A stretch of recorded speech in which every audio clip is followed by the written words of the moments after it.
Hi everyone, Delphine here. So because a lot has changed since I was posting regularly, I kind of wanted to ease back into things by sharing with you the methods that I use nowadays to keep up with my Japanese. In the past, I had taken classes in school since I minored in Japanese, and so I was much more conveniently surrounded by both Japanese friends who I could practice speaking with and other Japanese learners who I could study with. That's a little bit trickier now, but the types of things that I try to do are still good, and it's stuff that you can do pretty much from anywhere. Note that all of these tips are mainly to kind of reinforce what you already know, as opposed to learning new things, since that's kind of the phase that I'm at with my Japanese studies. I still think these types of things are important for anybody learning a language, no matter what your skill level is. But if you are a beginner, you're definitely going to want to add in some kind of lessons to learn, the basics of grammar, vocab, and the writing system. For intermediate and advanced learners, you might find that these tips are all you need, so just find what works for you. Number 1.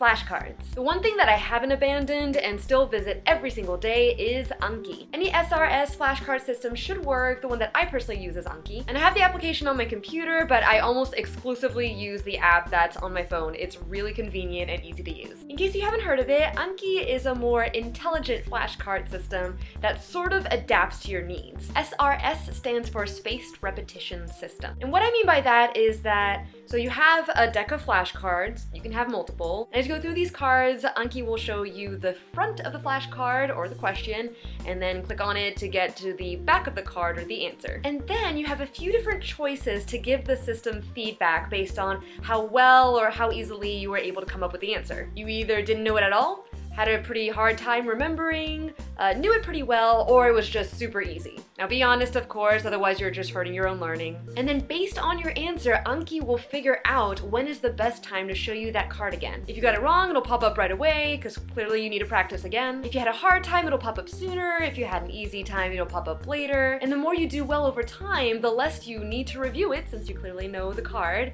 and so the less Anki will show you the card. I love it. I think it's absolutely brilliant and much more efficient than just trying to go through random flashcards. Right now I have a few different JLPT vocab decks in here to kind of keep up with my vocab as well as learn some new words. Depending on my busyness, I'll add somewhere between 10 and 20 new vocab words every single day until I finish a deck. And then I'll just focus on reviewing those cards until I have very few reps a day, and then I'll add on a new deck. Right now I only have 2 decks on JLPT 5 and JLPT 4, but I've been pretty low on reps, so I think I'm going to be adding a new deck sometime soon. It usually just takes me just a few minutes a day. I'll do them while waiting for a meeting to start at work or while walking to the bathroom. Of course, being careful not to run into anyone. Very, very simple, and it helps me keep up with my vocab even just a little bit. Number 2, watching and listening. We're going to start heading into some practices that I don't necessarily do every single day. But for the rest of these, I typically focus on one type of study at a time.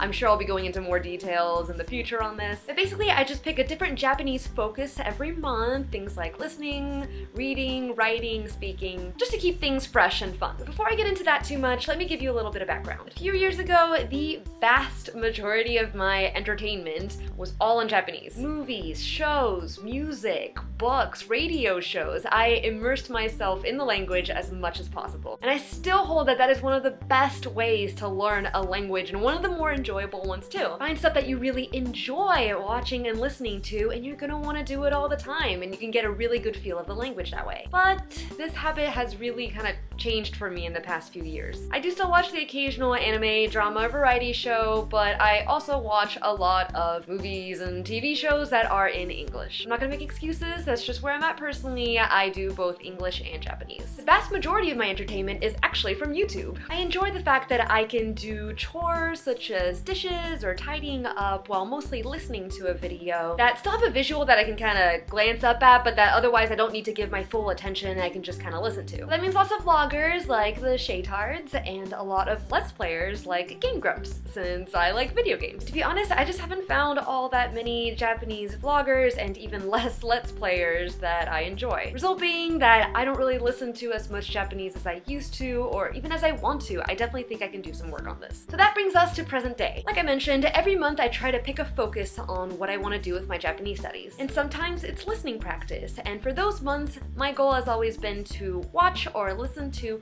something in in Japanese every single day. Doesn't sound like too much, especially considering where I came from, but it does add up. Usually I do this through video. I may watch an episode of an anime, trying to avoid subtitles so I can focus on listening. Or one thing I've specifically done is fall back on my old friend YouTube, because there is one Japanese vlogger that I really adore and just love listening to, and that's Chika from the Bilingual channel. It's funny because the videos are meant to teach English, but because she's Japanese and her audience is mostly meant to be Japanese, she ends up speaking a lot of Japanese in her videos, so it's still really good practice. The added bonus being that sometimes she teaches a word in English that I end up learning the Japanese translation for through her videos, so it all works out. And she's just really fun and positive, and I'm just a really big fan. So during my months where my focus is on listening practice, what I typically do now is watch at least one of Chika's videos every day, usually during my lunch break at work, so really convenient, and I love it. Although I really would love to get some more ideas for Japanese YouTube content.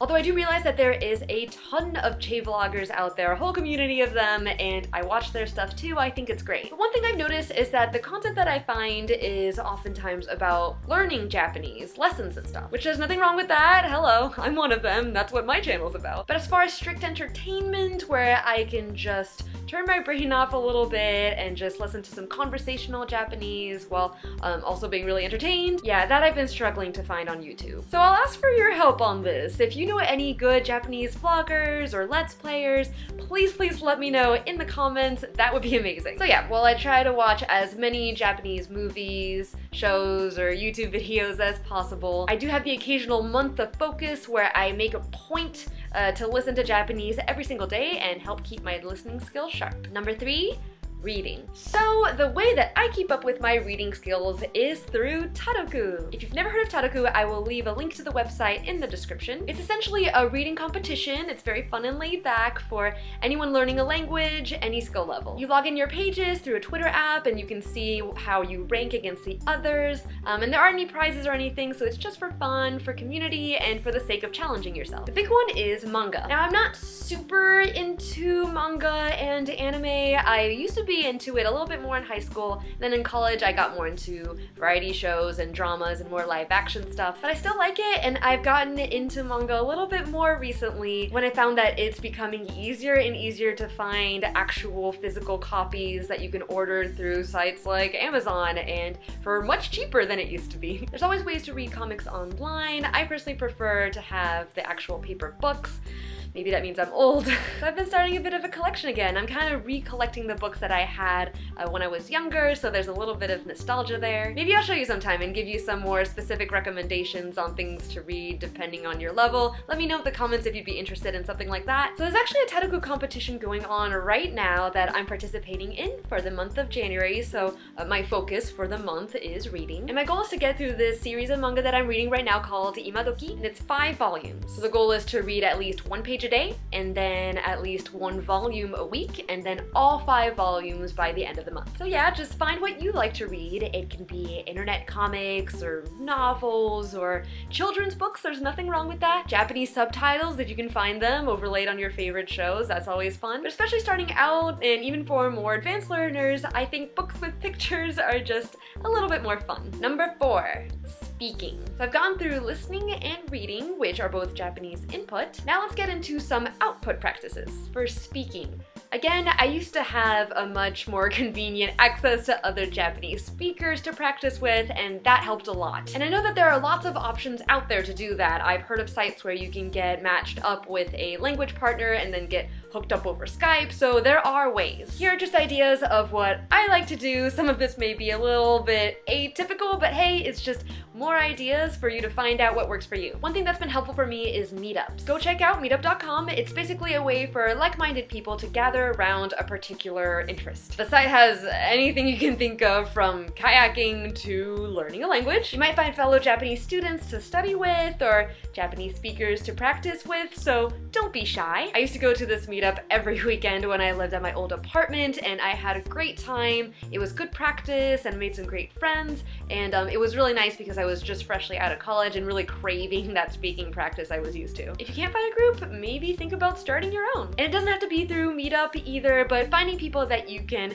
meet with in person is not only good for your Japanese, but it can be a lot of fun and help with your friendships. Another thing I do, and I don't know anybody else who does this, is pick a topic and then turn on a camera and start vlogging. This can be a little bit less intimidating than trying to meet with somebody in person if you're still shy about your Japanese. It's just you and the camera, and then you can delete the footage immediately afterwards. And it's a little bit more convenient too. You don't need anyone else, and so you can do it from pretty much anywhere, anytime that you like. But I do find that pushing that record button helps put just a tiny bit of pressure, enough to really help push you to say something, even if it's a one-way conversation, and to just keep talking no matter how many mistakes you make. It doesn't matter until you stop recording. It's been a little while since I've used this Japanese vlogging tactic, but I actually look forward to a future month where I can do this again. I remember having a lot of fun with it. Maybe these are even something I could post to YouTube? I might be a little bit too shy to actually do something like that, but